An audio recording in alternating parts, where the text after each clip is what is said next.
left. No, it's too low. Okay. All right, kids, here we go. Now, as you know, we've stretched out a little bit our conversation about the specific enumerated rights in the Constitution in order to kind of do justice to the specifics of the Fourth Amendment, because it's going to become such a major issue in Part 3 that we're going to be beginning next Tuesday. So I've dwelt on that a little bit and a little bit more on the First Amendment rights, because they too are going to be very important. And we moved fairly quickly last Thursday through the beginning of the procedural aspects of the due process of law. And we talked very quickly about the need to have notice of what it is you're charged with, the right to confront your witnesses, the right to present evidence on your own behalf, the right to have an impartial tribunal before whom you're being tried, a series of these basic things, which also are going to be becoming quite pertinent in Part 3, when you see the degree to which those particular rights are being consciously disregarded in the processes that are being adopted to deal with people that they think are being disloyal to the United States in our war on terrorism. So what we're going to be doing today is we're going to be moving to the issue of the 14th Amendment. We talked about the First Amendment, quickly touched on the Second Amendment, the right to bear arms, which we haven't dealt with in any degree at all. The Third Amendment, right not to have troops billeted in your home. It opened on to the right of privacy in the Fourth Amendment. And we began the Fifth Amendment discussions with the specific provisions of the Fifth Amendment against self-incrimination, and then moved to the issue of procedural due process under the Fifth Amendment. What we want to do today is we want to start to deal with the issue. It's kind of an esoteric concept in the law that distinguishes the difference between procedural due process, these particular procedures that we touched on last Thursday, and this concept of substantive due process. And that has found its manifestation primarily, though not entirely exclusively, but primarily under the 14th Amendment Due Process Clause.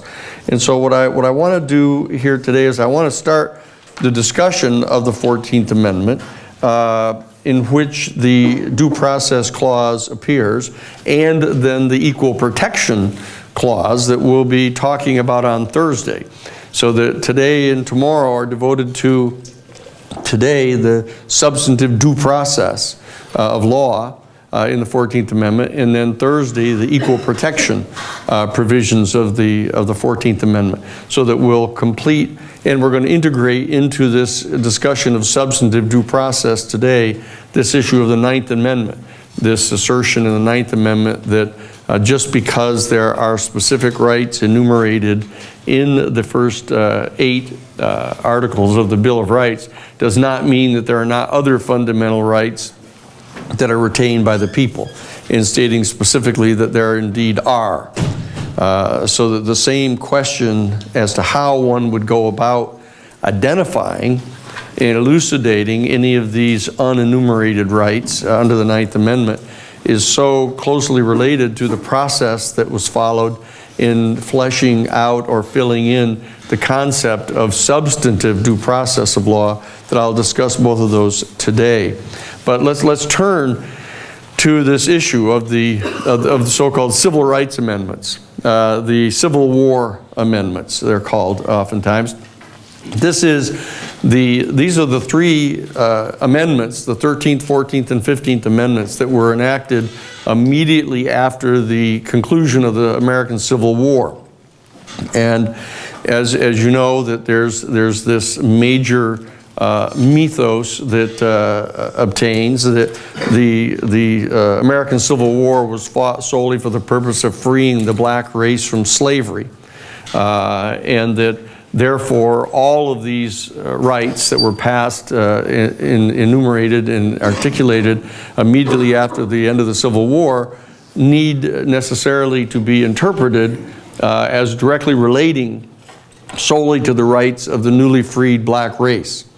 And that's the position that has been taken by the reactionaries who were unhappy about what the entire thrust of the 13th, 14th, and 15th Amendments were all about.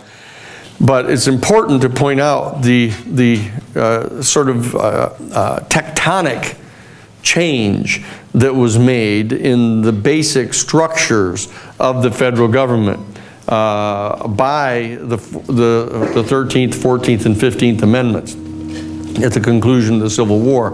Because prior to these amendments and prior to the Civil War, it was generally perceived that the federal Constitution had been set up primarily at the behest of the states or the former colonies to actually attempt to address a number of deficiencies of the Articles of Confederation. And so I want to direct a little bit of attention to this earlier period that we haven't really talked about much, but from the end of the Revolutionary War, between 1776 and 1781, when the war was completed, in 1781, the victorious colonies organized themselves through the First Continental Congress. They organized themselves into the Articles of Confederation. And the Articles of Confederation set up a cooperative, centralized government of almost no powers, independent powers at all, that were there primarily just to facilitate the interaction among the 13 colonies. And the template that was used, pursuant to which this structure was set up, was actually what they call the Iroquois Confederacy, or originally the Five Indian Nation Confederacy, that had been in existence for about 1,000 years here in North America.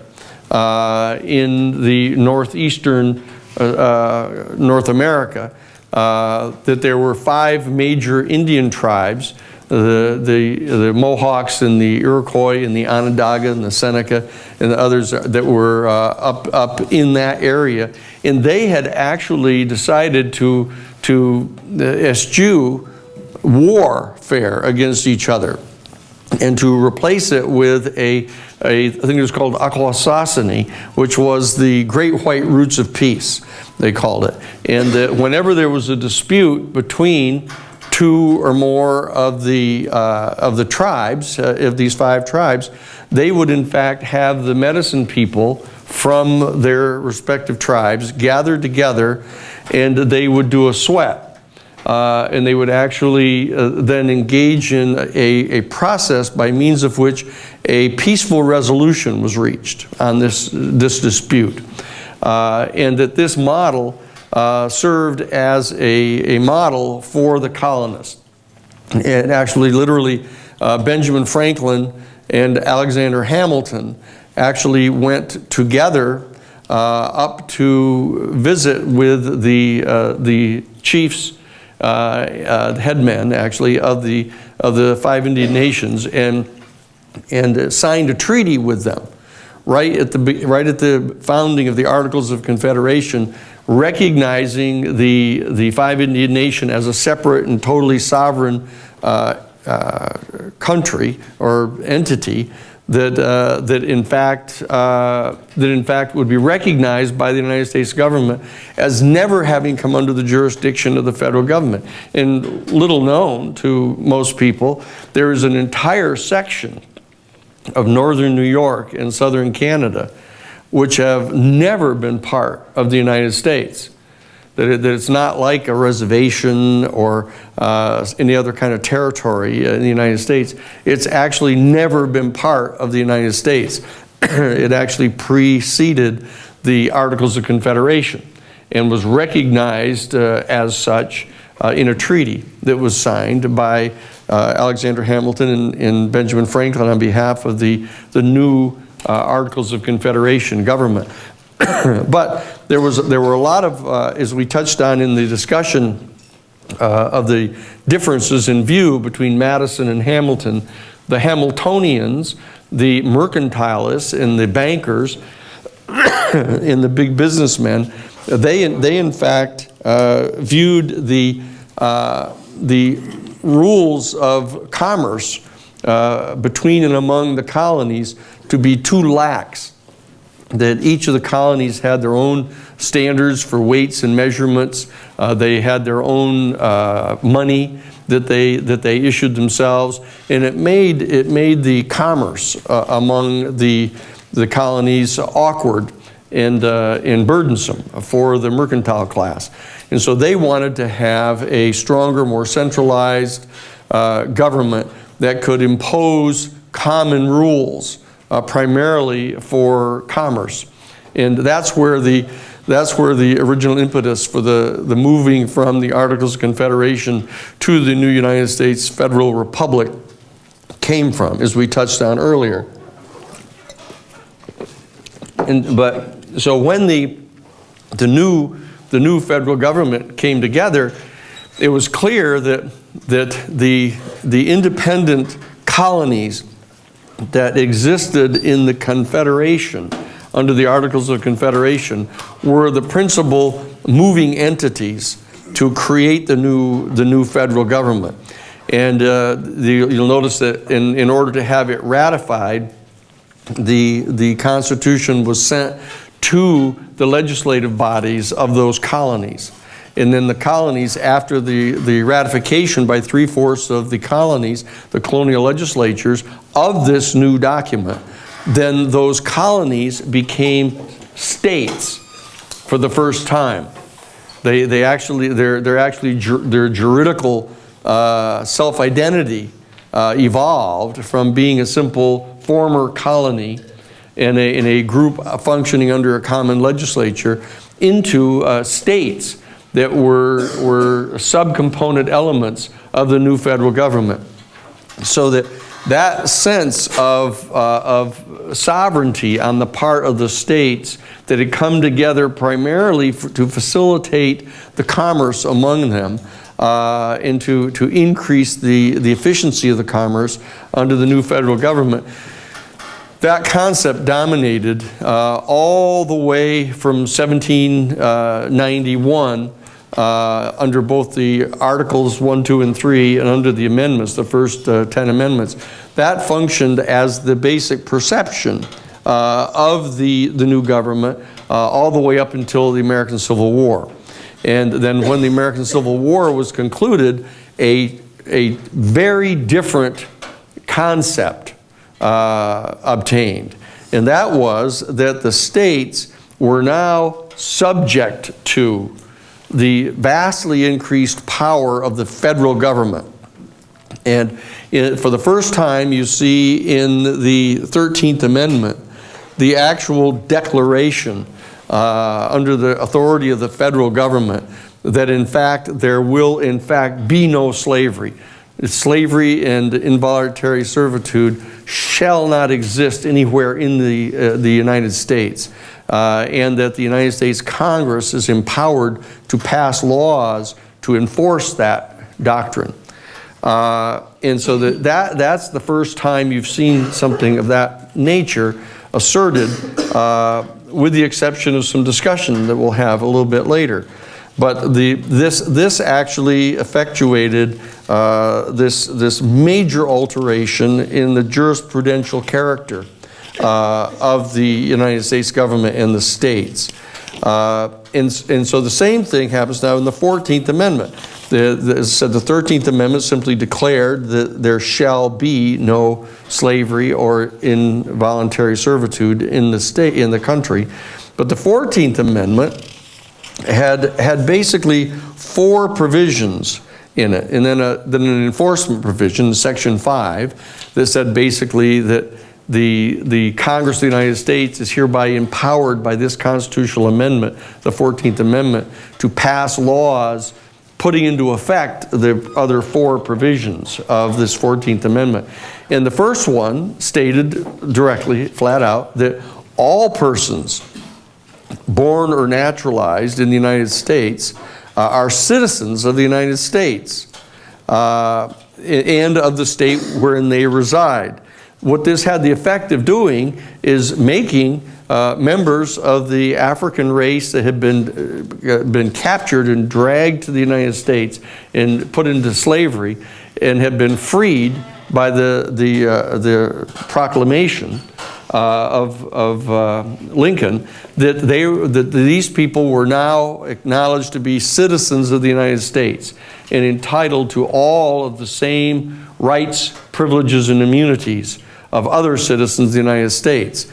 And that's what the second provision of this said. In addition to their being citizens, it said, no state shall make or enforce any law which abridges the rights, privileges, and immunities of citizens of the United States. So that's a major flat-out declaration depriving the states of their previous authority to pass laws of basically any nature that they chose to. The federal government was now asserting its right to stop the states, to deprive them of any authority to pass any statutes that abridged any of the rights, privileges, or immunities of citizens of the United States.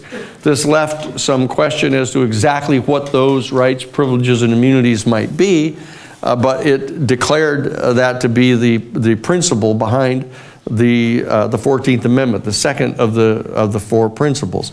The third principle was that no state shall deprive any person of life, liberty, or property without the due process of law. Again, like the phrase that was used in the second section, stating that the states shall pass no law abridging or infringing on the rights, privileges, or immunities of the citizens of the United States, this phrase in Section 3, prohibiting the states from passing any law that will deprive any person of life, liberty, or property without the due process of law, it is not self-explanatory what that phrase means, the due process of law. And it's not clear what the phrase rights, privileges, and immunities of citizens of the United States means. So there's a certain type of legislative history, historical understanding of what it is that those phrases meant that become extremely important. And then in the fourth of the sections we're going to be talking about today, it says, no state shall deny to any person within its jurisdiction. Now this doesn't even confine itself to citizens of the United States or citizens of their own states. It says, no state shall deny any person within its jurisdiction of the equal protection of the law. So you have these and then the 15th Amendment says that no restriction shall be placed on the right of any person to vote in any state or federal elections based upon their previous condition of servitude or of their race. Okay? So that these three amendments, the 13th, 14th, and 15th Amendments, the Civil War amendments, were immediately read by the advocates of state sovereignty as being restricted in their application solely to members of the newly freed African community. Okay? And so that was the conceptual device that was adopted by the reactionary elements who were resisting this new set of amendments. They insisted upon reading them as narrowly as possible to be confined in their application simply to the African race that had been newly freed by the Civil War. Now, on the other end of the spectrum, we have our progressives, the Sixth Paradigm adherents, who were asserting that whatever the rights, privileges, and immunities of citizens of the United States were, and whatever the rights were to which one was entitled pursuant to the due process of law, that all of these rights, privileges, and immunities, and due process rights obtained to all citizens in the country that they were not exclusively limited to just the African race. And that was the argument that was made by the adherents to the natural law worldview. And so right away, we began to have this debate that we've talked about before, it arose in a debate about the phrase rights, privileges, and immunities of citizens of the United States in the second article. It happened within 5 years of the ratification of the constitutional amendments in 1868. And so in 1873, they had the slaughterhouse cases that I've recommended that you read. It's one case. It's even though there were a number of cases that were all joined together, there's one United States Supreme Court case in 1873. And in the majority opinion that was written by Justice Miller, in a very kind of famous debate that began immediately, and it was decided only on a 5-4 basis of the 9 justices.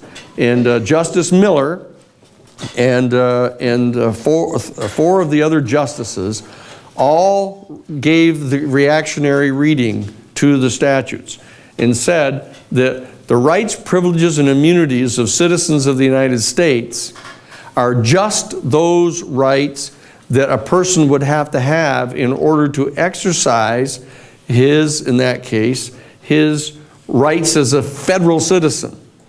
And that it didn't apply to any kind of sense of fundamental rights, human rights, rights that were an integral part of a sense of one's humanity, or any of these natural law rights that had been articulated in the past in opposition to King George. That what they said, the 5 justices said, that the rights, privileges, and immunities of citizens of the United States are limited to just those rights that are absolutely essential and indispensable to the exercise of your unique citizenship in the federal government. And that is that you had the right to travel to the seat of government, to petition your federal government for redress of your grievances. You had a right to access to the federal land offices. You had a right to go to the seaports of the country where commerce was conducted. But it was this stingy reading of the rights, privileges, and immunities of citizens of the United States that were endorsed by a 5-4 majority vote.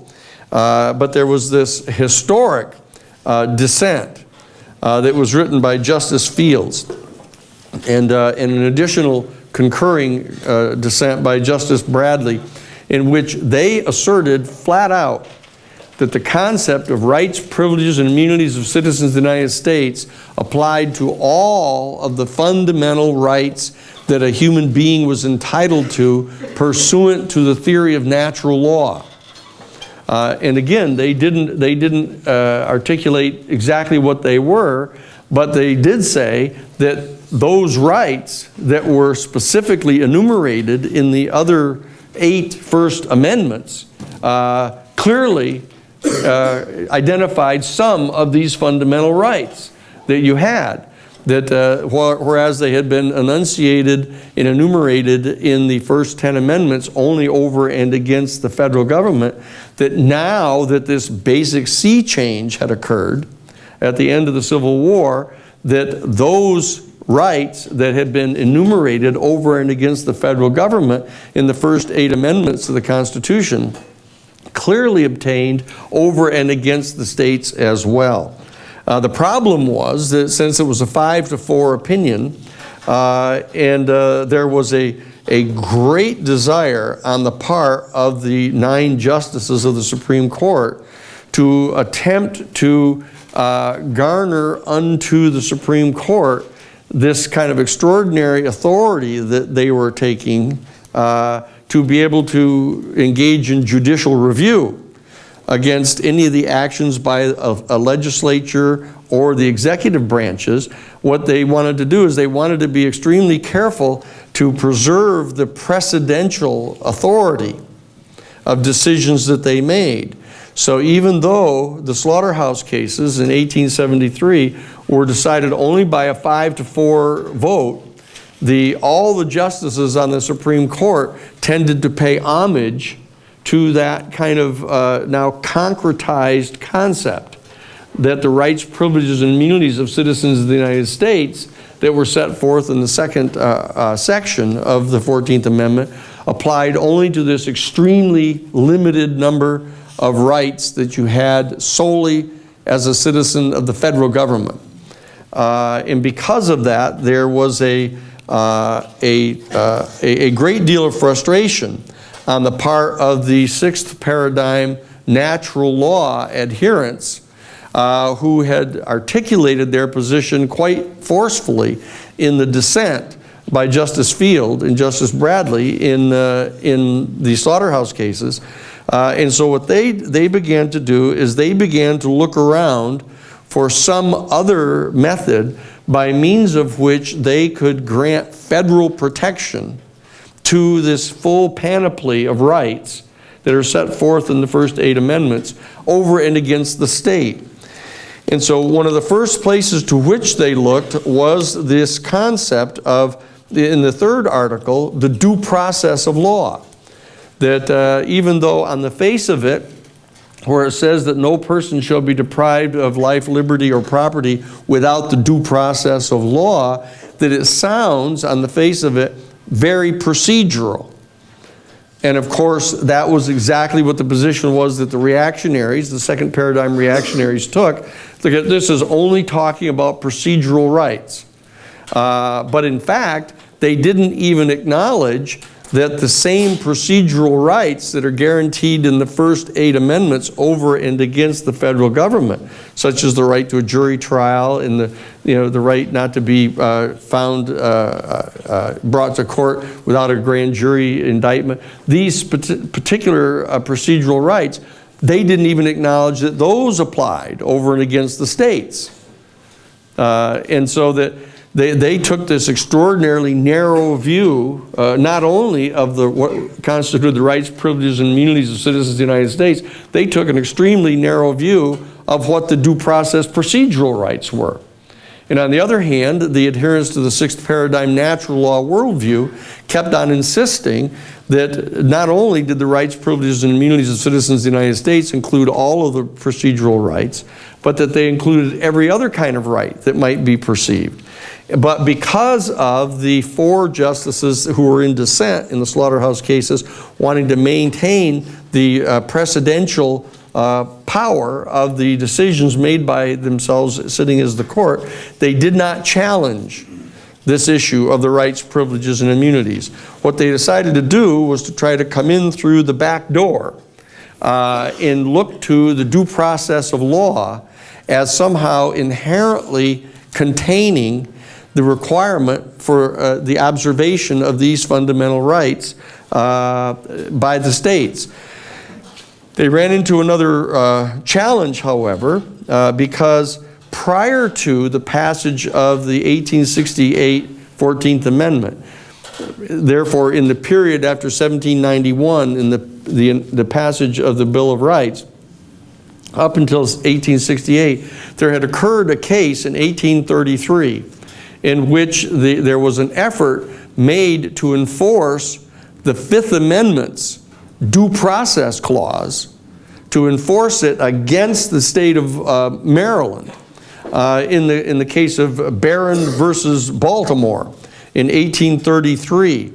And just for your site, you can find it under the 32nd volume of the U.S. Supreme Court reports at page 243. It's called Barron versus Baltimore. And in that case, the city of Baltimore had redirected the river that flows through the city of Baltimore away from these wharfs and warehouses that had previously been on the river, and it therefore deprived the people who owned those wharfs and warehouses of the basic value of their property. And so therefore they filed lawsuit and said that that was a taking of property without the due process of law, and that they had to be given just compensation. And the state of Maryland argued that, wait a second, that due process of law that's in the Fifth Amendment doesn't apply to the states. And the Supreme Court had ruled that that was so, that the Fifth Amendment was passed solely to act as a restraint upon the power of the federal government. And so that this concept, there was a danger right away that this concept of the due process of law, at least as it had been set forth in the Fifth Amendment, didn't provide any kind of protection to any set of rights on the part of citizens against their own state. And so that the natural law advocates had this challenge of having to determine how they could go about arguing that the rights, privileges, and immunities of citizens of the United States, which they had hoped to have protected under the second article, the second section of the 14th Amendment, how could they import those rights, privileges, and immunities into the Due Process Clause? So what they did is they first settled upon a case, a very interesting case, that had been decided in 1855. Now this is 22 years after the decision in Barron versus Baltimore, in which the Supreme Court ruled that none of the due process to which the citizens were entitled over and against the federal government applied or could be applied against the states. That what they did is 22 years later, there was a decision that was made by the United States Supreme Court in the case called Murray's Lessee versus the Hoboken Land Company. And in this particular case, which you can find at in the 59th volume of the Supreme Court decisions at page 272, what they decided was that, look, the federal government, the Secretary of the Treasury, had declared that an action that was taken to give a piece of property to a particular person, a landholding, they ruled, the Secretary of the Treasury ruled that that was going to be taken from him and sold, and the money was going to be being used to pay off certain debts that that person had to the federal government. And that so that in that particular case, the United States Supreme Court ruled that the Secretary of the Treasury, rather, the Secretary of the Treasury was acting like a judicial tribunal in ruling that the land claim that that person had could be voided.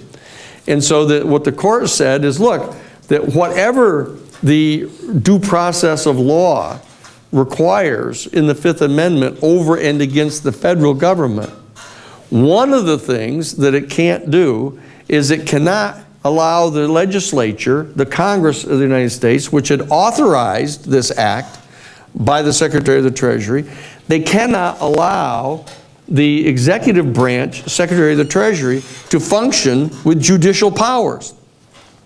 Because the judicial powers are vested exclusively in the Constitution, in the judicial branch.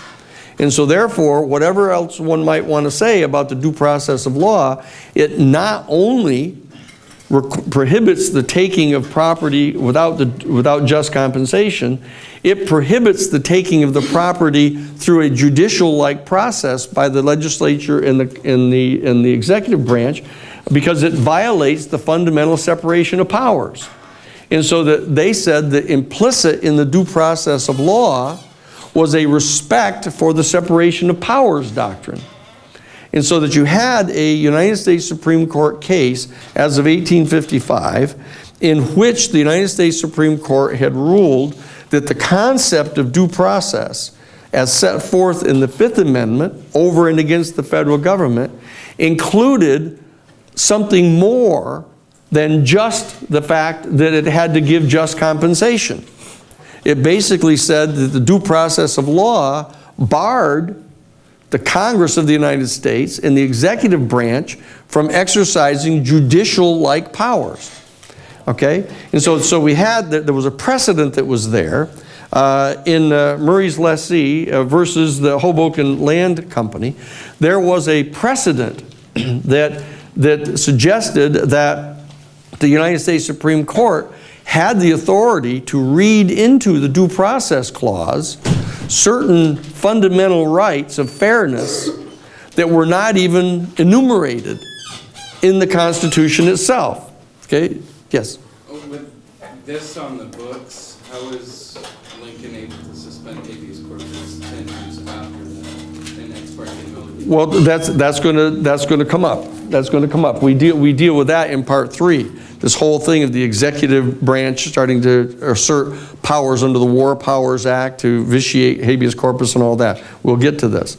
But what we had here is we had the adherents. Noah, were you going to? Well, I was just going to ask, so after the slaughterhouse cases, does the 14th Amendment basically have no potency at all? No, just that the rights, privileges, and immunities section, which is Section 2, that said that no state shall pass any statute abridging the rights, privileges, and immunities of citizens of the United States. All that you said then is that those particular rights, privileges, and immunities were restricted to a very narrow type of right that only could be exercised as a United States citizen. But it didn't vitiate the rest of it. And that's why the adherents to the natural law worldview went looking for another provision in the 14th Amendment where they might be able to protect the same kind of rights that they were looking for, that were in the Bill of Rights over against the federal government, enforce them against the states. So they went looking to the due process of law, and they found this case. This case in 1855, Murray's lessee, where the Supreme Court acknowledged that the concept of the due process of law, at least as it was articulated in the Fifth Amendment, contained rights that were unspecified, but that somehow inured in the basic concept of the governing structures. Yes, Thomas? So, didn't the reactionaries who had a narrow reading of the 14th Amendment in the Barron versus Baltimore case, wouldn't they have also run into conflicts with the 10th Amendment, which states that those rights are not specifically given by the federal government to reserve for the states and people of the states, basically a broader interpretation of the Constitution? Well, in what happened in that particular case in Barron versus Baltimore, that what happened is that the assertion that was being made by the plaintiffs in the case was that this diverting of the river took, that the Secretary of the Treasury. The Secretary of the Treasury, this is the river case, that the turning of the river was a taking of property without just compensation. That was all that they argued. So that was all that was up in front of the court at the time. And at that particular point in time, the justices didn't feel empowered to go looking for other arguments that weren't raised by the parties. So there was still this opening as of 1855. When they had the case where the Secretary of the Treasury in the federal government acted as a judicial officer and vitiated the claim of the title claim to this other person, what they said is that not only was that a taking of property without just compensation, the fact is you can't do it at all. You can't join together the executive branch and is that somebody's phone? Oh, that's my phone.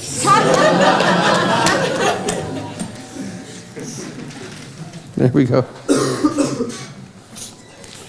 So the bottom line is that the adherents to the natural law worldview found themselves with a potential resource here in the decision that was made by the United States Supreme Court in 1855 in Murray's lessee, that the due process clause might be focused upon to look to the authority to actually restrict the authority of the states to invade certain kind of rights. Now, very importantly, and this is not much discussed, but it's an important concept here, is that it turns out that between 1791 and prior to 1868, the United States Supreme Court had, in fact, struck down 4 different state statutes.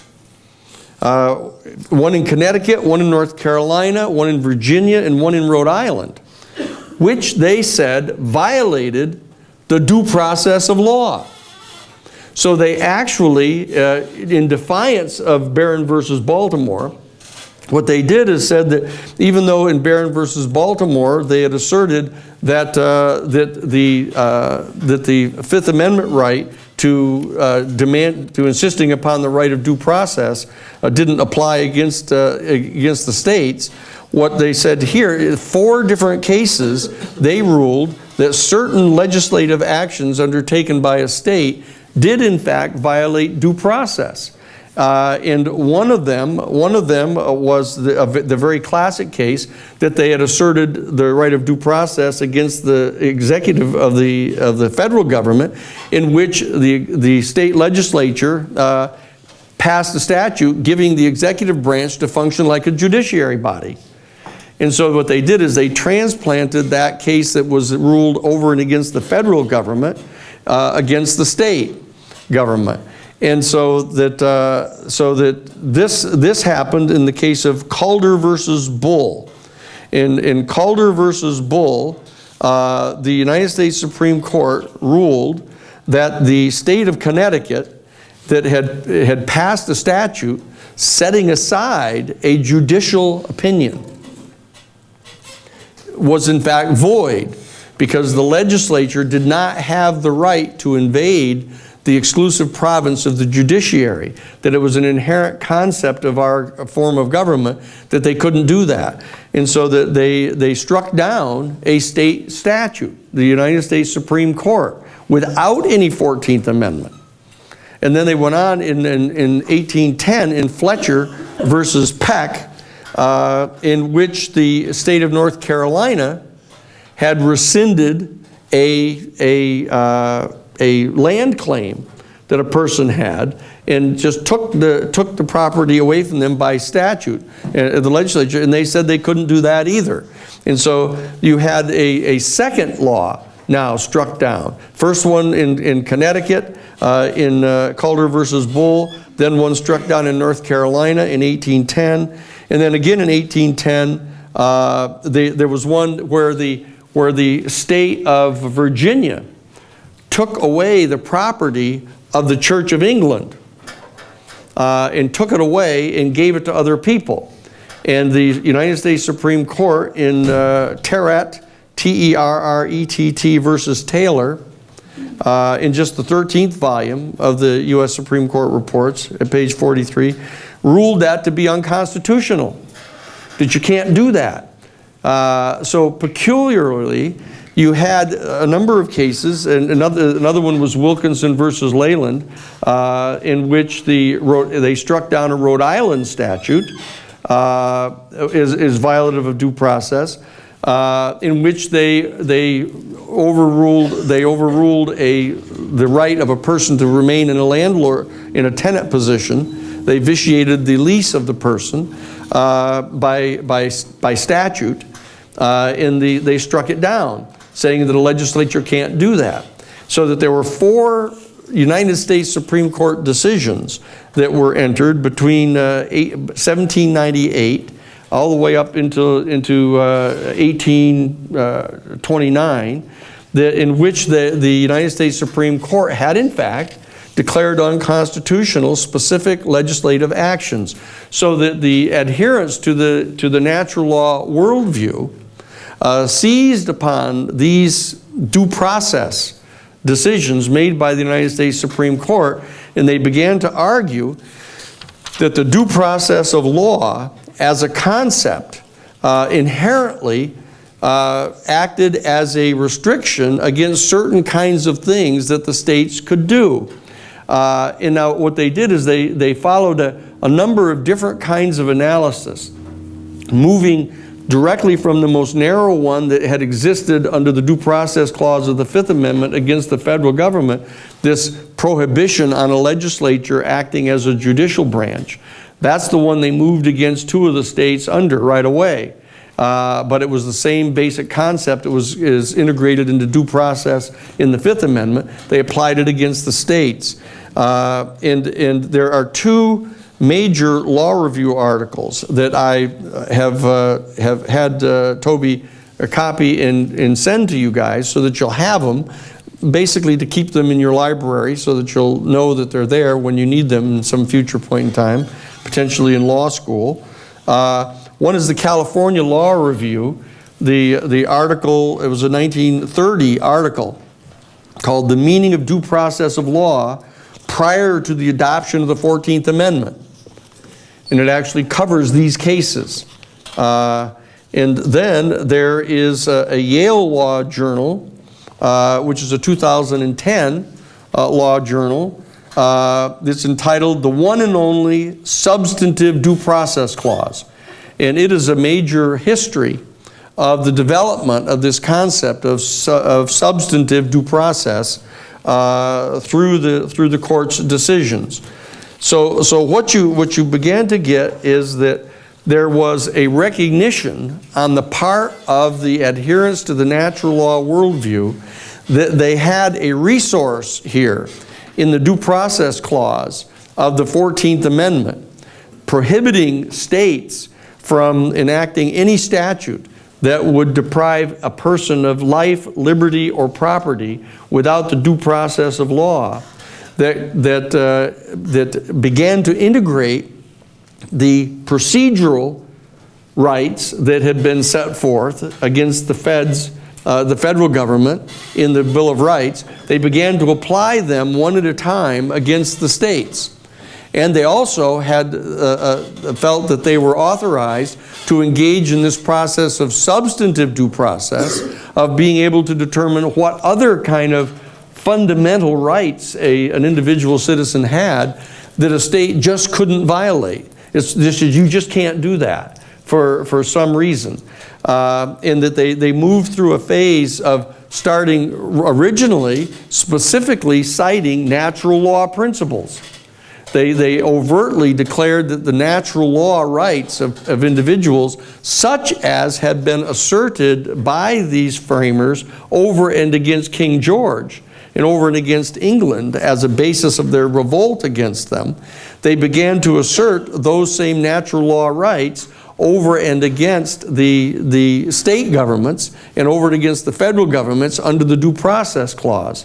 Okay, and so that there were only a handful of these decisions that came down even after the passage of the 14th Amendment.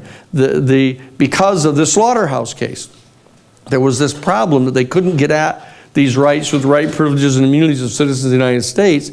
So they began to work their way through these, citing these cases that had been decided prior to the passage of the 14th Amendment. They began to cite those same principles over and against the states, so that we began to get a set. The first few of these were really interesting cases. One of the first cases was this Meyer versus Nebraska. A really interesting case. It's in 262 U.S. 390. It was a 1923 case in which, 1923, remember, is just after the Bolshevik Revolution of 1917. And this whole process that we're going to be focusing on starting next week of the efforts on the part of the Hamiltonians, who had previously, as you remember, passed the Alien and Sedition Acts right after the ratification of the Constitution. That these same Hamiltonians began to assert themselves after the Bolshevik Revolution to try to protect the country against Bolshevism, in socialism and anarchism, which they considered to be all the same. And in 1923, they actually, in the state of Nebraska, passed a statute making it unlawful for any school district or private school to teach any language other than English. That they viewed that as somehow being subversive. It was somehow potentially leading into a sense of internationalism, and that they associated this concept of internationalism with Bolshevism and socialism. And so they passed a statute in Nebraska just stating that it shall be a crime for anybody to attempt to teach a foreign language to any student in the state of Nebraska. And the case went all the way up to the United States Supreme Court, and the United States Supreme Court struck it down, saying this is completely irrational. You know, that this idea that you have that you can't learn a foreign language because it was somehow inherently subversive or unpatriotic is basically idiotic. And therefore you can't do that, and just said that. And so that case came up in 1923, and then 2 years later, in a case called Pierce versus the Society of Sisters.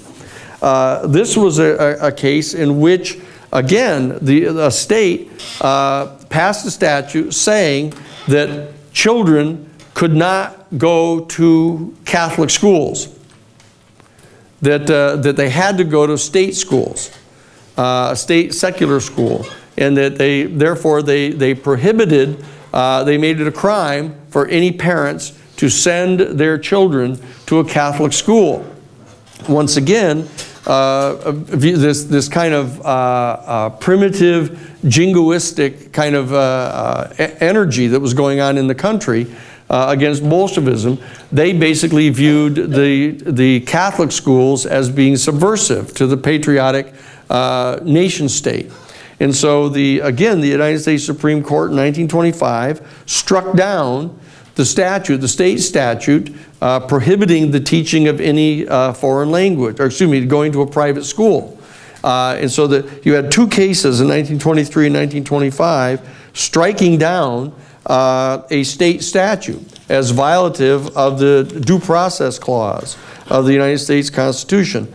Now, there were, up until 1960, there were only a tiny handful of cases in which the United States Supreme Court struck down any state statute other than in the commercial field, which we'll deal with in part 3. And there's a whole caveat about this right of commercial activity that we'll address in part 3. But other than that area, that there were very few cases, and case after case came up in which various rights that were protected over and against the federal government under the Due Process Clause in the Fifth Amendment were asserted by adherents to the natural law worldview to be clearly applicable against the states. For example, in 1908, there was a case called Twining versus New Jersey, in which the federal court, the state court in New Jersey, instructed a jury saying that the defendant's refusal to testify in their own trial could be taken as evidence of their guilt in flagrant disregard of the Fifth Amendment right not to be compelled to provide evidence against yourself in a criminal case. And the United States Supreme Court ruled that as important a right as that was over and against the federal government, they were not going to impose that against the states. And they did the same thing in 1937. There was a case called Palco versus Connecticut. The state of Connecticut authorized criminal prosecutors to appeal their loss of a criminal case so that they could go up on appeal, and if they could get it reversed, they could come back and prosecute you again. And so that was viewed as double jeopardy.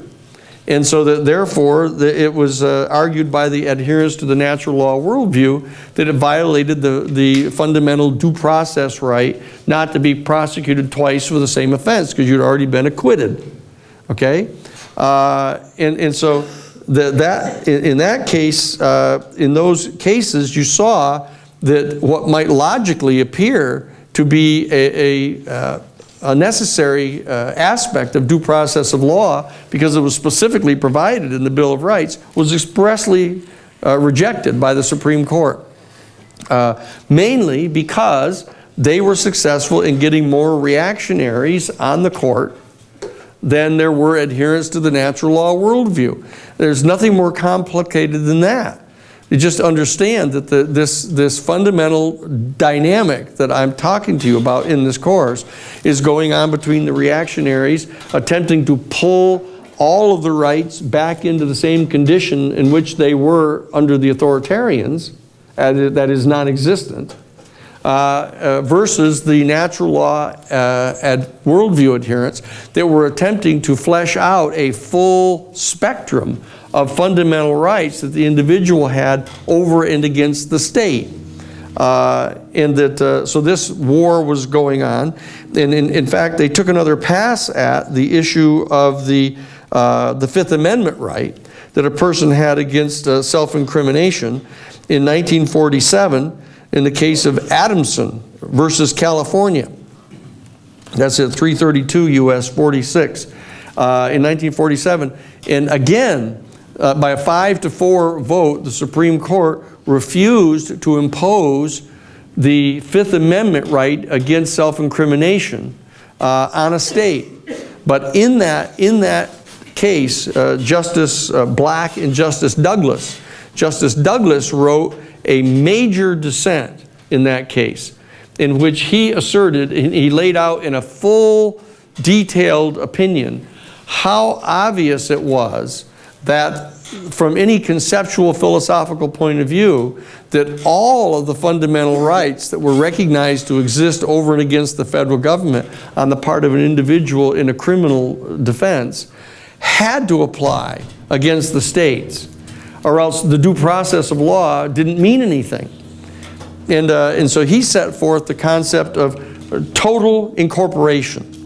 He asserted that the 14th Amendment due process clause totally incorporated all of the fundamental rights that were recognized in the first 8 amendments of the Constitution over and against the federal government. And Justice Black agreed with him.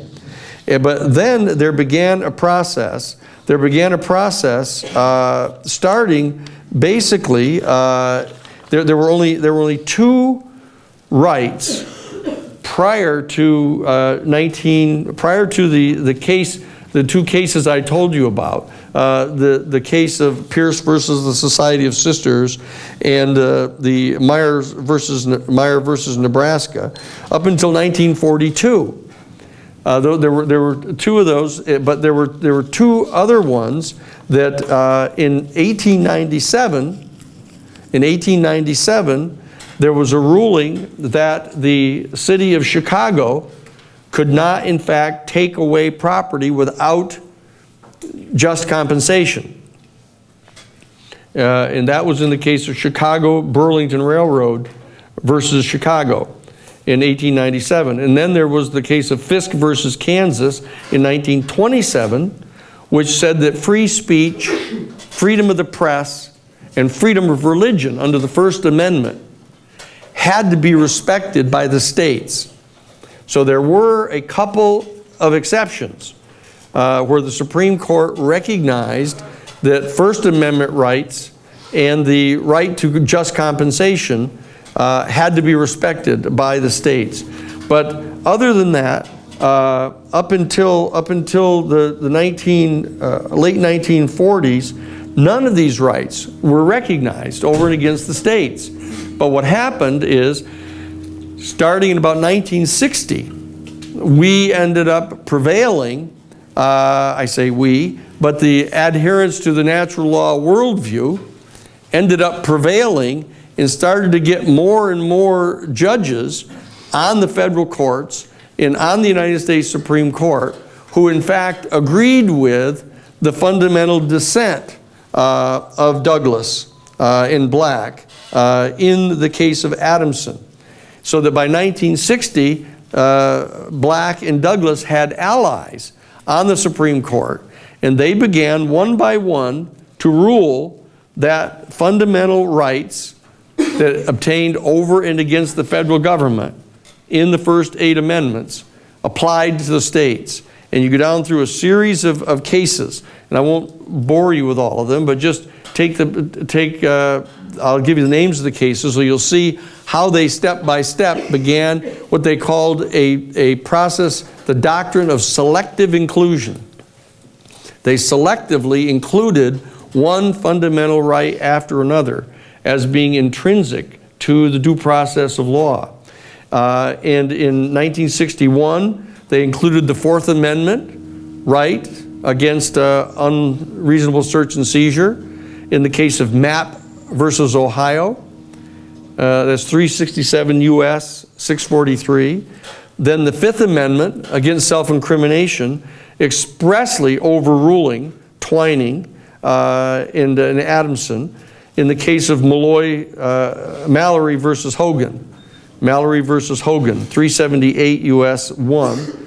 Then the Sixth Amendment, right to counsel, in a very famous case called Gideon versus Wainwright in 1963. That's at 372 U.S. 335. Then the right to a speedy and public trial. I mean, most people wouldn't believe that these rights didn't exist over and against the states until as recently as this. But it was 1967 in the case of Klopfer, K-L-O-P-F-E-R, Klopfer versus North Carolina at 386 U.S. 213. The right to speedy and public trial was found to be an integral part of the due process of law. Then the right to confront one's witnesses was upheld in re Oliver at 333 U.S. 257. And the right to obtain by compulsory subpoena witnesses for your defense was recognized in 1967 in the case of Washington versus Texas in 388 U.S. 14. So what you see is that there was a process that was going on now in which the natural law advocates were prevailing, but the fact is that the logic of the argument that they were making, that these fundamental rights had to be included in the due process of law, especially after they'd already been recognized as being intrinsic aspects of due process over and against the federal government, because it was just illogical if you didn't agree with that. But the problem was that the argument wasn't any more cogent or persuasive than it had been earlier when they made the argument in the dissents over and over again. The only difference was that the adherence to the natural law worldview had been more successful in getting federal judges appointed than, in fact, had the reactionaries been.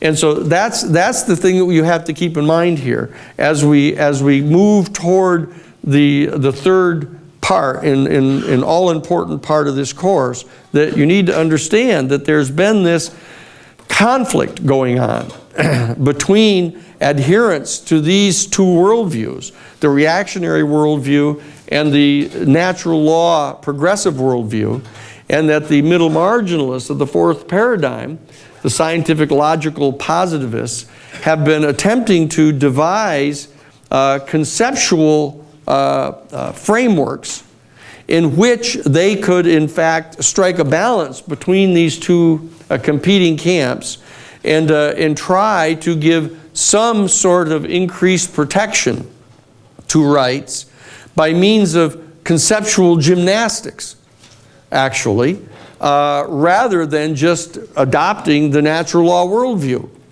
They declined to do that. They kept on saying that no, there needs to be a more gradual process, a process that is compelled by logic itself to require a recognition of additional rights. And so they went through this process, but the only thing that made any difference was the comparative power that was being asserted in the political realm on the part of reactionaries or on the part of progressives. And so that's the key concept that I want you to understand. But the reality is that when you go to law school, you're going to get told that you just need to focus on whatever these middle marginalists are saying. And you need to master the utilization of these tools. That you have to become fluent in these concepts that the fourth paradigm scientific logical positivists have developed in order to put your arguments to the court so that you can in fact succeed if in fact the moderates, the political moderates, end up winning the day in holding forth in the offices that appoint the judges. For example, that you've got Hillary Clinton coming up to get to be president of the United States, and the fact is that she's going to continue to appoint complete moderates to the courts, just pretty much as Obama did. You know, that these are that there are no longer any progressives on this United States Supreme Court, and there are virtually no progressives anywhere on any of the courts of appeals or the federal district courts, the trial courts anymore. That what you have is moderates that are being characterized as the liberals, and you have reactionaries which are being characterized as the conservatives. But the fact of the matter is that there are virtually no liberals or progressives on the court. Now, one might ask the question as to whether there are any complete authoritarians on the court. But and you can get some sense of Scalia. You know, Scalia will say things in his opinions that would give you the impression that he's an out-and-out authoritarian. But to be moderate about this, I guess what you'd have to say is he's at least a reactionary. And so that the reactionaries are presently in the ascendance. Because, as we'll start discussing on Tuesday, the fact is that the reactionaries have played this card of capitalizing, if you will, on the 9/11 events. But we'll go into some more detail about this in part 3, pointing out that the reactionaries actually set that up, set that whole process up by invading the Middle Eastern oil fields, occupying the oil fields, and in fact not allowing the indigenous people to have any fair participation in access to their own resources. And so therefore there was a jihad that was mounted, and we'll talk about that, to try to drive them out of the Holy Lands, and to drive them out of occupying the Middle Eastern oil fields. And so what they have done is they've put on their war shirt and have started insisting that we're basically in a state of war, even though they don't have the political courage to try to get a declaration of war passed by Congress. So what they've done is they've come in through the kitchen window, or in this case the bathroom window, and what they've done is they have gotten an authorization of the use of force passed by Congress, not a declaration of war. And have started delegating discretionary authority to the executive branch to engage in all kinds of activities under the guise of being engaged in a war against terrorism. So we're going to be discussing this, but I want you to see that in fact this process that has been followed by the United States Supreme Court utilizing the Due Process Clause of the 14th Amendment to include one after another of the fundamental rights that have been enumerated in the Constitution in Amendments 1 through 8, and then virtually every one of the substantive due process rights that were ruled over and against the federal government under the Due Process Clause of the 5th Amendment have now been imported into the 14th Amendment's Due Process Clause. And then a substantial number of the cases determining what the constituent elements of due process of law are substantively have actually been litigated over and against the states. Okay, and so that there are numerous cases in which the Supreme Court has ruled that certain types of peculiar rights that have never been enumerated in the Constitution have been protected. For example, in the case of Skinner versus Oklahoma that I mentioned.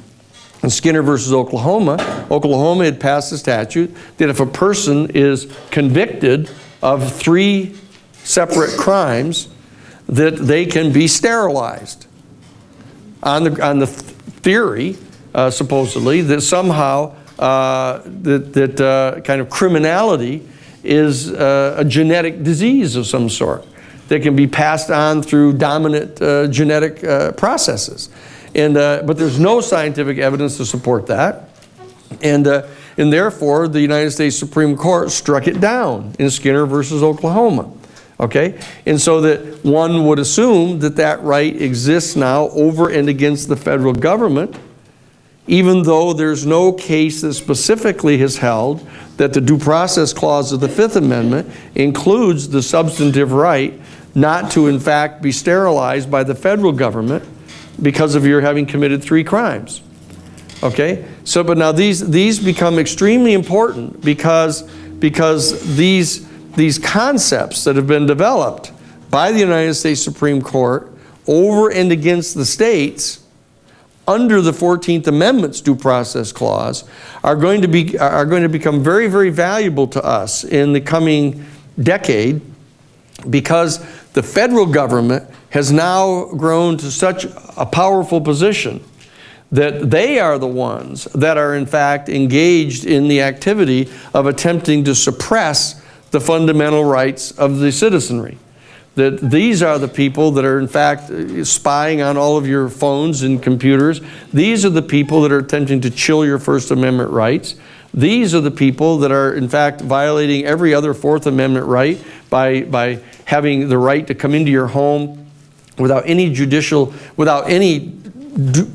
probable cause to believe you committed any crime, implant electronic listening devices in your home, etc. It's the federal government that is doing this.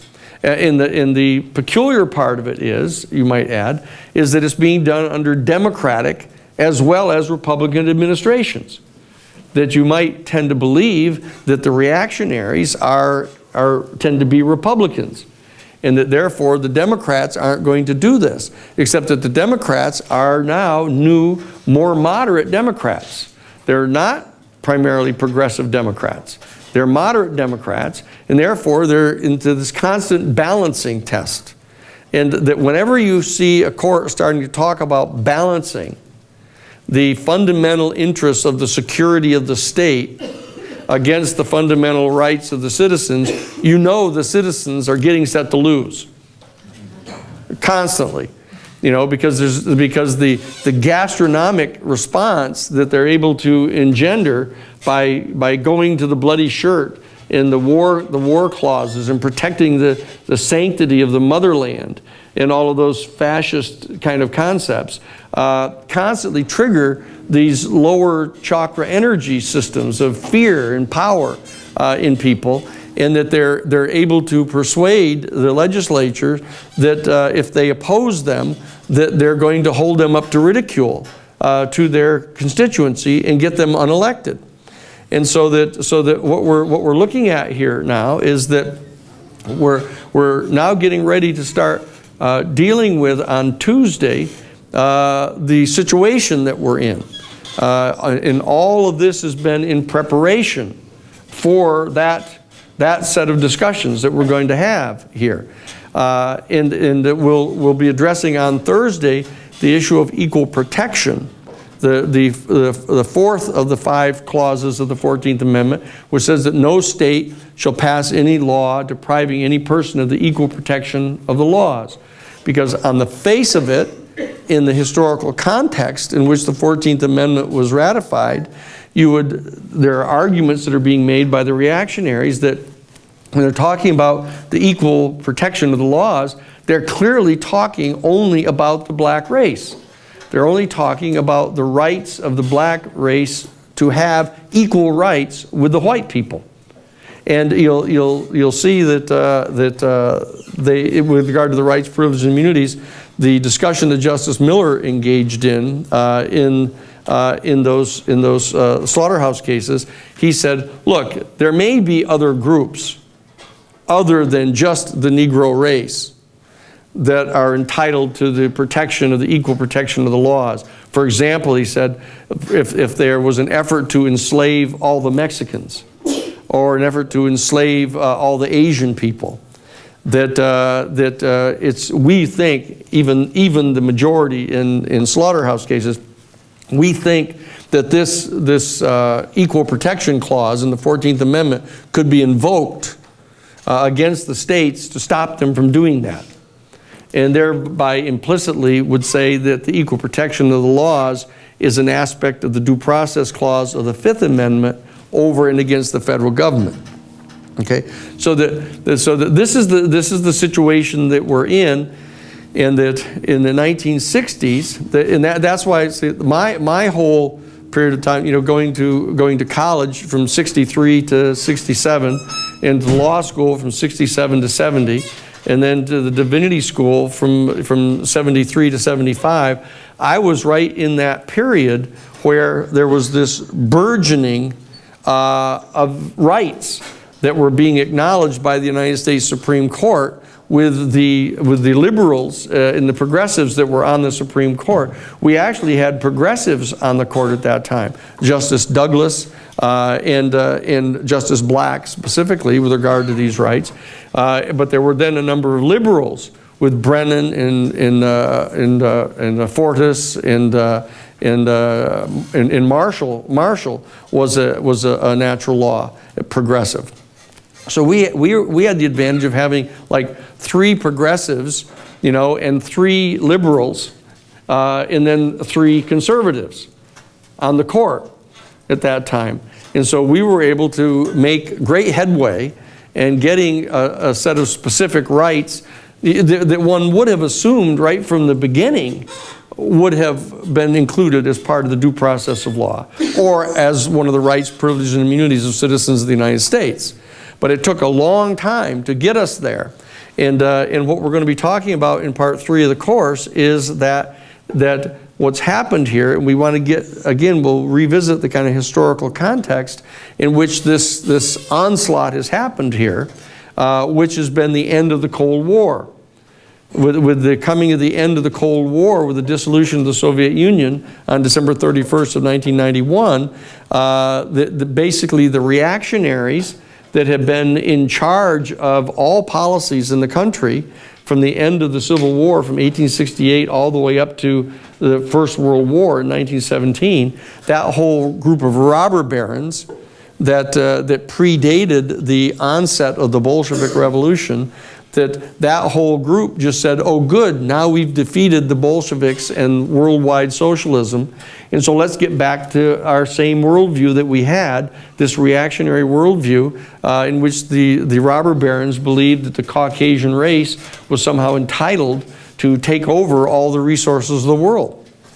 And so that's the situation that we're going to be talking about, that we're faced with here, and that continued avarice and greed on the part of these people are what's in fact generating the massive global climate change that is going to bring about the major crisis in your adult lives that we're here to talk about, and to try to figure out how to equip you with access to these tools, conceptual tools, not getting bogged down in the minutiae of what the particular form of intellectual gymnastics are at any given moment of the middle moderates, trying to suggest that there's some sort of concept that as long as you get within the 4 corners of the concept, you'll win, because you won't. That no matter how clearly you make an argument that fits you within one of the categories that have been designed by the middle marginalists to suggest the expansion of individual rights, you will not win if there are more reactionaries on the court than there are moderates or progressives. Okay, so that's the situation that we're in here. And so what I wanted to do is I wanted to get us to this point, but I want to on a Thursday be talking about the issue of the Equal Protection Clause, because the adherents to the natural law worldview, the progressives, right from the beginning started making the argument that the equal protection of the laws is not confined simply to members of the black race. And they've expanded it beyond where even Justice Miller said, well, maybe Mexicans and Asians, kind of by analogy. or Indian people. But the fact of the matter is that you'll see on Thursday that the natural law advocates have identified other categories of citizens who are considered to be a specially protected class. Okay, and that they've gotten the moderates on the court to designate this category in this process of a specially protected class of people because there's kind of been an historic process of discriminating against them. Okay, and that if in fact they're being discriminated against, and the action that's being taken pursuant to that discriminatory animus is to deprive them of one of or more of the rights, privileges, and immunities of citizens of the United States as originally understood, that in fact that is struck down. That is struck down by the Supreme Court if it's done by a state, and it will be struck down if it's being done by the federal government. Okay, and so that this issue of the equal protection of the laws turns out to become much like the Due Process Clause, much more than it appears literally on its face to be. That the due process of law has this substantive dimension that we've talked about here today that allows one right after another that has been enumerated against the federal government to be included, and it includes substantive rights that aren't even identified. Which leads us to the Ninth Amendment, okay? That we need to address this as sort of the end here, that you remember that the Ninth Amendment to the United States Constitution just says, the enumeration in this Constitution of certain rights shall not be construed to deny or disparage others that are retained by the people. And this was an adamant insistence on the part of Madison and the Madisonians to say this in the Constitution. They did not want the Hamiltonians, reactionaries, to be able to say, oh look, you've identified a set of rights and that's it. And that there's otherwise plenipotentiary power on the part of the government, and there's only a limited number of rights that actually we're agreeing to donate to you that you have to assert against the government. That they made clear that the presumption was completely in the other direction, that the government is in fact solely limited to the specific rights that have been delegated to them, and that the rights of the people otherwise all exist and are all powerful.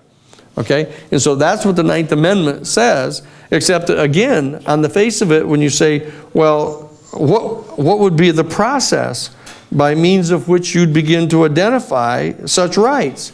If the enumeration of certain rights in the Constitution doesn't define the limits of these, what are they?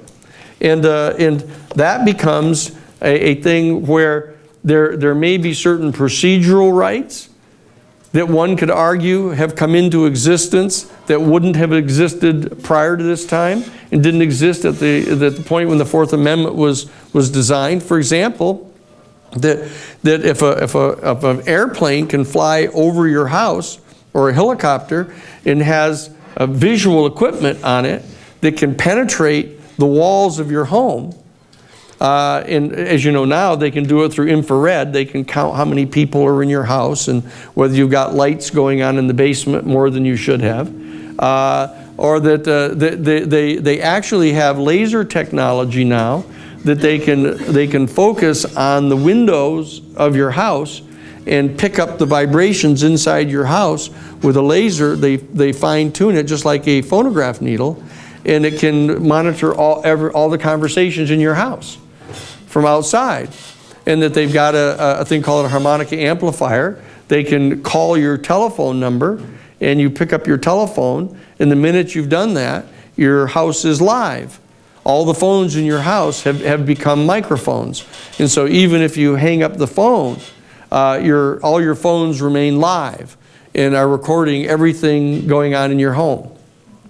Now these are things that the drafters of the Fourth Amendment originally wouldn't have thought about but that in fact there are vehicles now that have been designed by the natural law worldview adherents to craft an assertion under the natural law theory that these rights too have to be protected under the Fourth Amendment against, even though it's search and seizure, you could argue they're not inside your house searching, but they're searching the content of your conversations and they're seizing the information. So what we have is some tools here that I don't want you to be falsely led into believing that if you simply master the linguistic gymnastics of the middle marginalists and you've memorized what the terms of art are, like, you know, Simon Says, that all of a sudden that you'll win, because you won't, because the reactionaries don't care about those. And they now don't pay much attention to the precedential power of the court at all. They'll take positions that are completely contrary to a whole chain of decisions that have been made by the Supreme Court down through the years. Okay? So that in preparing for this contest that is going to be coming up in the next decade into your adulthood, of a confrontation with those who are responsible for the global climate change and those who are responsible for moving into place the tools of the national security state, that in your contesting both of those policies, you're going to have to be equipped with a full-scale knowledge, which I'm trying to explain to you. You need to be equipped with a full-scale knowledge of the natural law worldview, but you need to understand that it needs to be used not to try to persuade members of the reactionary worldview, or even to persuade the middle marginalists that they ought to adopt the natural law worldview as such, but in fact as a means of organizing other citizens to empower the adherence to the natural law worldview by getting people elected into positions of government, all the way from the local community, from the local school student governments, you know, to the city council, to the county board of county board of supervisors, to the state assembly people, to the state senate, and then into the Congress. This is going to have to be a ground war, you know, where you're going to have to engage in this process. And the reason to understand the natural law worldview is because it has existed since the very beginning as the fundamental underlying premise of our entire constitutional republic. And so therefore you're authorized, as it were, and legitimatized by history to be advocating this particular worldview. But you have the right and the obligation to test it, to say, wait a second, I thought you said early on that you can't assert that the natural law worldview is any more absolutely correct than any other one, because it's predicated upon the assumption to a set of answers to the four primary pillar questions, the answers to which we don't have in any completely definitive manner. And so therefore, do you not have to become an existentialist? You know, basically an adherent to the third paradigm worldview, as distinct from the second paradigm worldview, and just basically argue to people that they ought to become an existentialist like you, and they ought to believe in these things because they have an effective force. Okay? That's not historically very persuasive. You know, most people don't get talked into being existentialist, you know, until your sophomore year of college. Because you've jettisoned all the crap that you've been fed by your local churches, and you no longer believe in a white anthropomorphic deity sitting in the sky, doling out punishment and rewards. And so that you get to that point of jettisoning all of that. And so what I want to be able to do is I want to be able to share with you, as we move into part 3 of the course, what the fundamental predicates of this natural law worldview are when tested on the basis of the most modern understandings of quantum physics and biophysics and other factors like that, so we can get back into having some controversial conversations.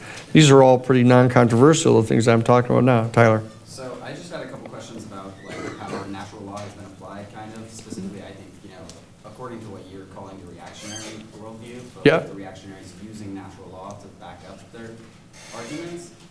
Specifically, like when we look at like affirmative action programs, they're denied on the basis that it's reverse discrimination, and therefore it doesn't apply equal rights to everybody.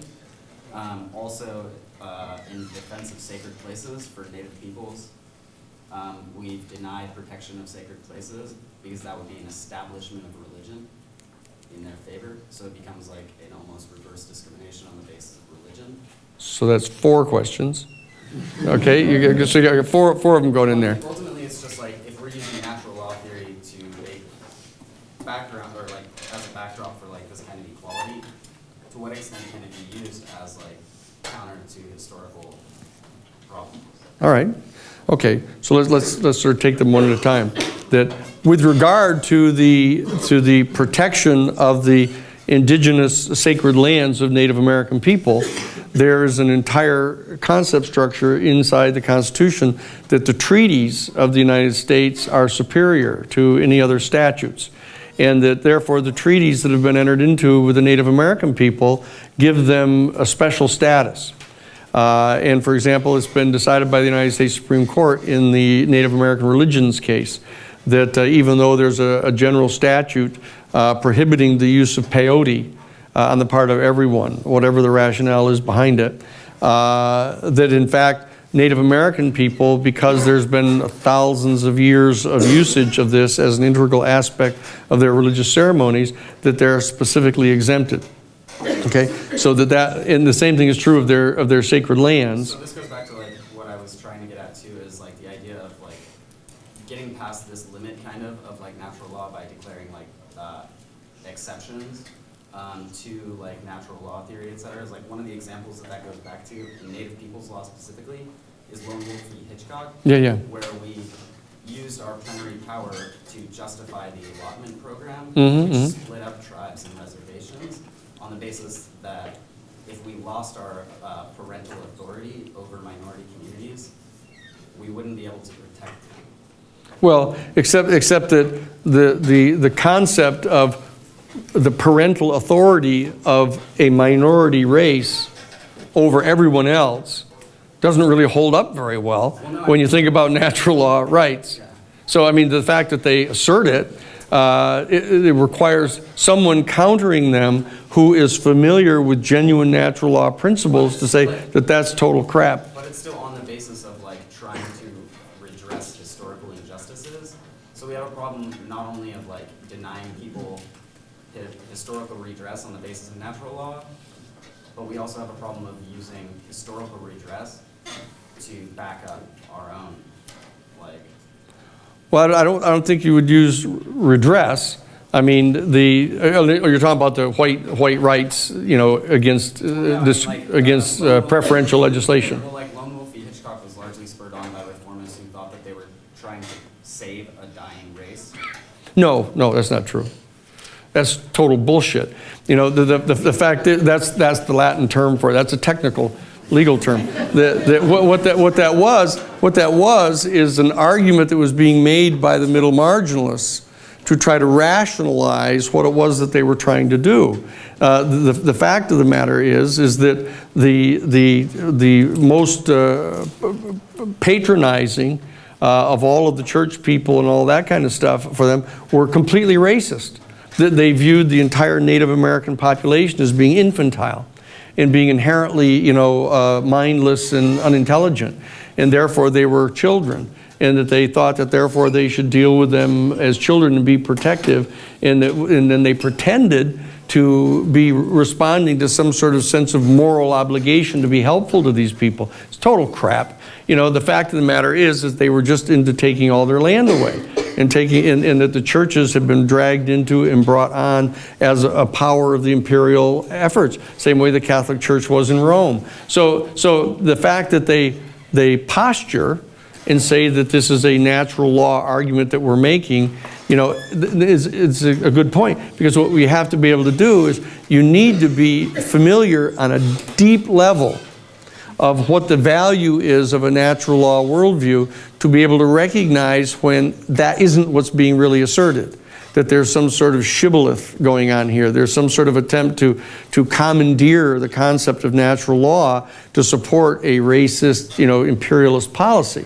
And so that you can say, oh, wait a second, as a potential fellow member of the natural law worldview or adherent, let me tell you what's wrong with your analysis here. It doesn't hold up from the point of view of natural law, okay? So that but if you move on to the other questions, the concept of the white males being able to assert that their rights at equal protection are being violated by giving preference to a member of a formerly enslaved race, the bottom line is that that's a misapplication of this, because what they're dealing with is the fact that the states had in fact been engaged in and what they refer to, there's by law, not just by practice, but by law, had been compelling the people to stay in a condition of slavery. And that by law, they'd been segregating the schools. By law, they had made it a crime to teach any black person how to read. And so that one can very clearly, from a natural law perspective, say, look at the attempt to assert that this person whose grades aren't as good as yours, is that it's somehow a violation of your equal protection of the laws to give them preference in a position in a law school or something like that, is completely ignoring the glaring fact that their entire relatives have been banned from knowing how to read, and so that breaks you out of any kind of facial application of natural law principles. Okay, so what you have to do is you have to be dedicated to understanding these natural law principles so as to recognize when they're not being applied accurately at all. They're just basically going, Simon says. Simon says natural law. That doesn't mean anything. You have to analyze what they're saying and see that that isn't really true, and that a deeper and more profound appreciation and understanding of natural law would show that that isn't an application of natural law at all. This isn't how natural law would be applied. It would be applied the way you think it should.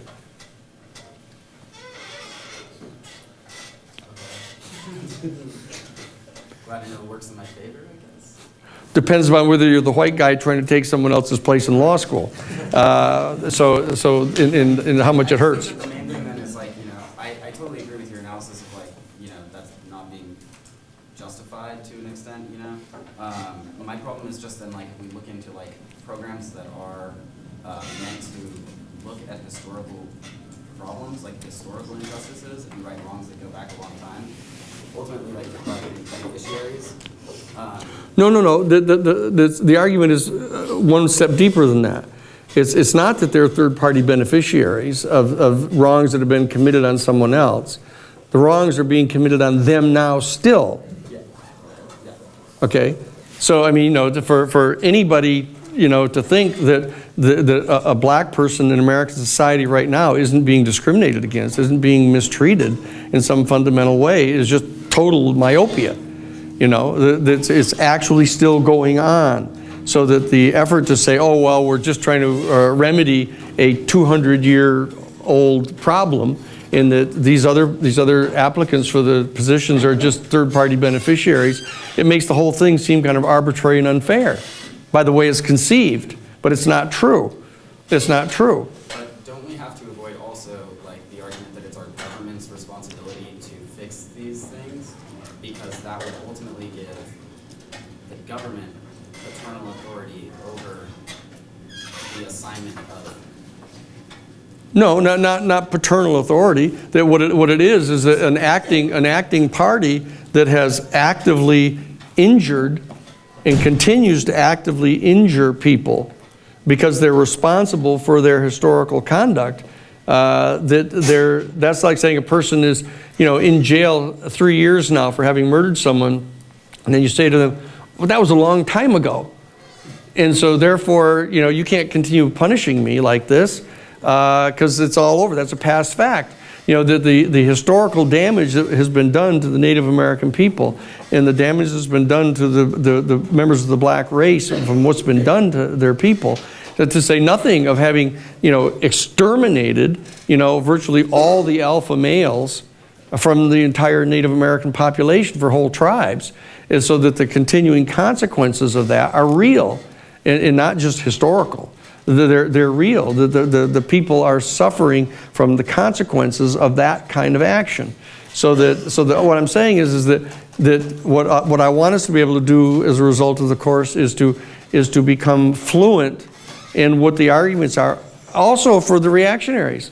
I mean, I want to have the best possible argument made on behalf of the reactionary worldview, because it's conceivable that they're correct about the fundamental underlying answers to the 4 pillar questions. It's conceivable that they're correct, and that we're all mushy-headed over here, you know, predicated logically upon the conclusions we've come to, but we may be wrong. And so therefore, you know, you want to have these arguments made as well as they can possibly be made, so that we can have a genuine contest of ideas, and that will ultimately get down to a set of assumptions. You know, any really fundamental argument or discussion or debate that goes on is going to get back to these questions, is going to get back to those 4 pillar questions. If you pound away at it long enough, 2 good faith combatants will acknowledge that all the things that they're saying have to be looked at underneath, and that there are underlying assumptions. And you look to those assumptions and you'll eventually get back to those 4 questions. Okay? And then we have to then agree that we disagree as to what we believe the answers to those things are. And we have to let that be what it is. But we're involved, we're going to be involved in a process of trying to persuade our fellow citizens who have not yet become adherents to any particular fixed worldview. We're going to try to persuade them that the progressive view of the world, the progressive view of rights and privileges, the progressive view of the entitlements that people have as human beings are as have been asserted by the founders, that basically the Madisonians and Jeffersonians. But we acknowledge the existence of the Hamiltonians and want them to make whatever arguments they can. Yes, Thomas. If you have time, can you talk about a little bit, you mentioned that there really aren't any progressive or natural law advocates on the federal courts right now. And you touched a little bit on the fact that that might be because we're living in a more national security state where if you are not hard on terrorism, you deem this weak. Do you think that's the largest role in it, or is there a different reason why there aren't any progressives? Well, I can answer it quickly because it's time for people to leave. But the bottom line is we touched upon it. We'll revisit it next week. Is that immediately after the dissolution of the Soviet Union, Paul Wolfowitz and David Addington and Doug Fife and the others all gathered in the White House or in the West Wing, and they actually overtly advocated returning to a worldview of full spectrum dominance and control over the world, and going after the resources of the world as a nation state. So it's perfectly clear what they did. They articulated that particular vision, and they were actively engaged in seeking out judges that agreed with that. And so that the derivative positions of suppressing free speech, suppressing any kind of ability of the citizenry to organize against pursuing policies of that nature was conscious on their part. So this is not an accident, and it's not any great insight on my part that that's the nature of the judiciary largely now, because it was done intentionally, and that we know that it was, and there are whole Federalist Society grants that have been given to pick out judges. So that's what we're looking at. Okay, so listen now, Thursday is going to be the Equal Protection Clause, and it's a major complicated issue, so I want to make it as clear and direct as possible, so that when you're moving to write your papers, your second essay, this weekend to be handed in at the beginning of class on Tuesday, that you'll be given a fair opportunity to decide whether or not you want to do it on the Equal Protection Clause, because we will have covered it adequately for you before the end of the period, okay? And then we'll start on Tuesday discussing the full-scale challenges that we face now, okay?